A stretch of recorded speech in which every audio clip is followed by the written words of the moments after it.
तो अब delta connection मैंने जैसा बोला था कि इसको ख़त्म करना है और ये टॉपिक ख़त्म हो जाएगा। ठीक है, तो मैंने इसको दो दो वीडियो बनाया ताकि छोटा हो और आप पढ़ो, है ना। सब कुछ पढ़ने के लिए। डेल्टा कनेक्शन का दूसरा नाम मैंने बताया कि मेश कनेक्शन भी है। मेश कनेक्शन बोलते हैं या ट्रायंगल फॉर्म में होता है। ठीक है, तो ट्रायंगल हम बनाते हैं।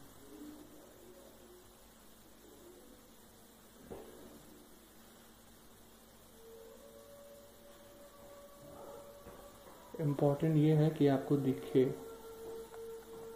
ठीक है, तो दिखा रहे हैं हम आपको।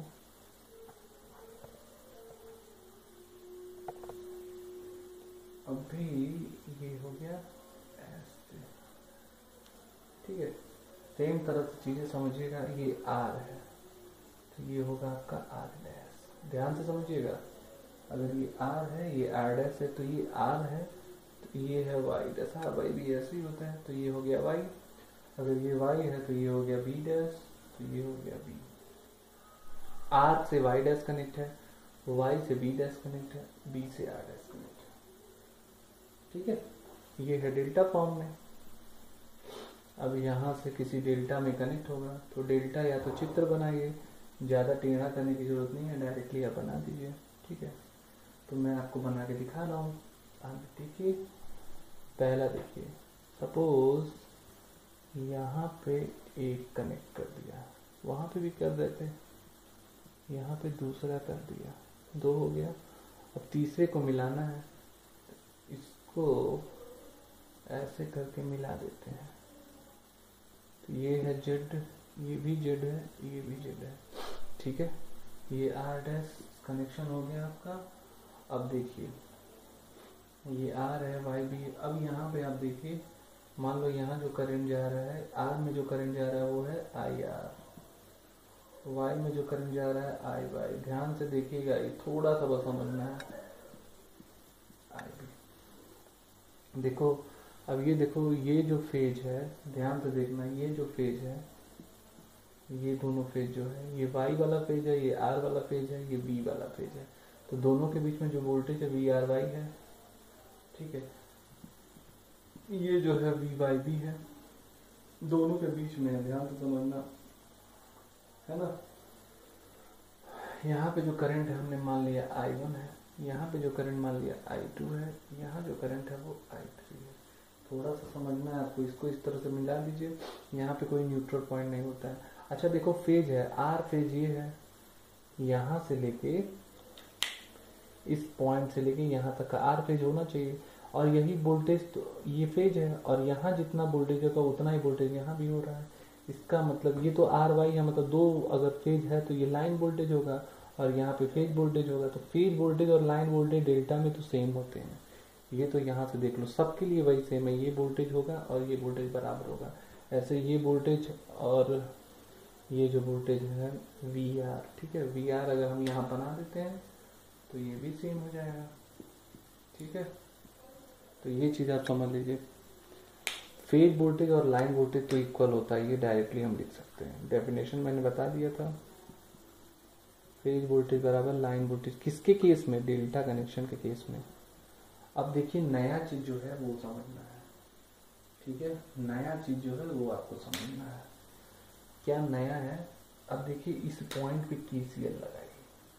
इस पॉइंट पर अगर आप केसीएल लगाते हैं तो देखिए, I1 IR इधर जा रहा है, इस बिंदु पर जा रहा है, और ये दोनों बाहर जा रहा है। मतलब क्या हुआ, IR बराबर I1 प्लस IB, तो I1 बराबर क्या होगा, IR माइनस IB। ठीक है, ठीक इसी तरह से I2 बराबर क्या होगा, IY माइनस IR। ठीक इसी तरह से यहाँ पे क्या होगा, IB माइनस IY। किसकी वैल्यू है ये, I3 की वैल्यू।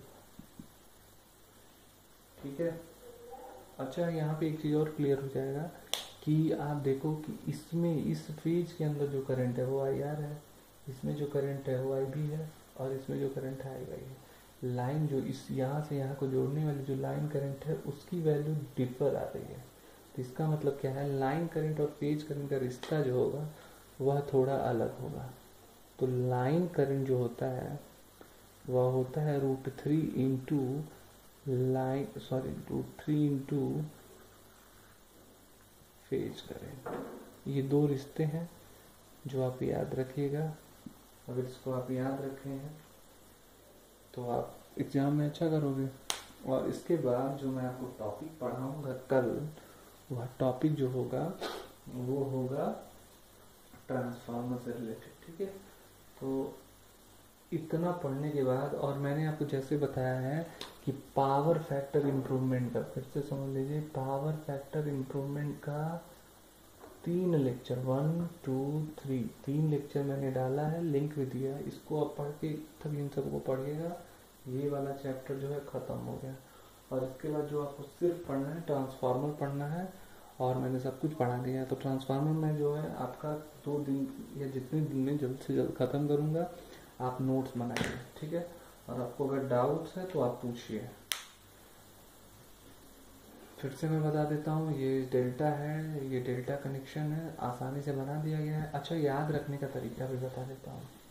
कंफ्यूजन ये होता है कि किसमें लाइन वोल्टेज और फेज वोल्टेज बराबर होता है, किसमें क्या क्या होता है। पहले तो ये रिश्ता समझिए कैसे है। मान लीजिए ये छोटा सा मैं बना दिया। याद रखने का तरीका ये है कि अगर स्टार की बात करोगे तो स्टार में देखो, ये ऐसे जा रहा है, ये ऐसे जा रहा है, ये ऐसे जा रहा है। मतलब जो करंट ऐसे जाएगा वो पूरा ऐसे चले जाएगा। मतलब ये है कि स्टार के लिए लाइन करंट बराबर फेज करंट, बस इतना ही जानना है। हमेशा लाइन बड़ा होता है, ठीक है, या तो बराबर हो या तो बड़ा होगा। तो यहाँ पे जो फेज देखो, ये पूरा ऐसे चला गया, ये पूरा ऐसे चला गया, ऐसे चला गया, तो लाइन करंट बराबर फेज करंट। अब रही बात लाइन वोल्टेज की, तो वो अलग होगा। एक बराबर होगा तो दूसरा क्या होगा, अलग होगा। और हमेशा मैंने बताया कि लाइन जो होता है वो बड़ा होता है, √3 से गुणा करना फेज वोल्टेज है। तो देखो यहाँ की बात करते हैं डेल्टा की। तो डेल्टा में देखो, डेल्टा जब चित्र बनाओगे ऐसे त्रिभुज की तरह, तो तुम समझ जाओगे कि 2 पॉइंट मिल रहा है। इसका मतलब करंट जो होगा वो अलग अलग हो रहा है, ठीक है। तो करंट अगर अलग हो रहा है तो वोल्टेज तो बराबर ही होगा, फेज बराबर लाइन वोल्टेज। डेल्टा के लिए फेज वोल्टेज बराबर लाइन वोल्टेज। तो लाइन करंट की वैल्यू जो होती है, लाइन है तो वो बड़ी ही होगी।